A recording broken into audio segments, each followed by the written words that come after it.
নমস্কার, ফ্রাইডে নাইটসে আপনাদের আরও একবার স্বাগত। আমাদের আজকের নিবেদন মলয় বর্ধনের লেখা অনুগল্প ইচ্ছা। চলুন শুরু করা যাক আজকের নিবেদন। বাপি, ওঠো, আজ একটা জরুরি কাজ আছে, বলল তিন্নি। হৃদয়বাবু হালকা চোখ খুলে তাকিয়ে দেখলেন মেয়ে একটি সুন্দর ড্রেস পরে দাঁড়িয়ে। এই রে, তবে কি তোর জন্মদিনটাও আমি ভুলে গেলাম রে। ও, এত কাজের চাপ থাকে মা, তুই তো জানিস মা। আমার ক্ষমা করিস মা। আমার বল, কি ট্রিট চাস? তিন্নি বলল, উফ বাপি, তুমি দেখছি সব গুলিয়ে ফেলেছো। আজ আমার নয়, আজ তো মায়ের জন্মদিন।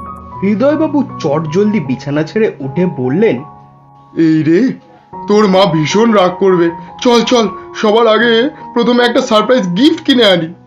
বাবা, সেই ব্যবস্থা আমি আগেই করে রেখেছি। আমি মায়ের পছন্দের একটা বড় চকলেট কেক বানিয়েছি।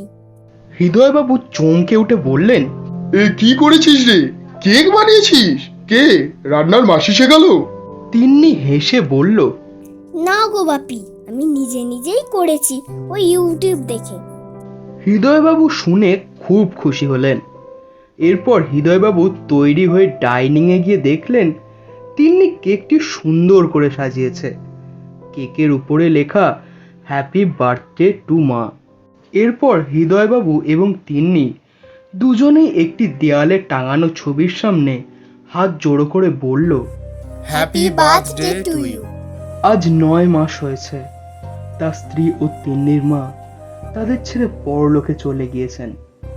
হৃদয়বাবু দেখলেন তিনি ছবির সামনে একটি কেক রেখে তার উপর একটি মোমবাতি জ্বালিয়ে চোখ বুজে মনে মনে প্রার্থনা করল।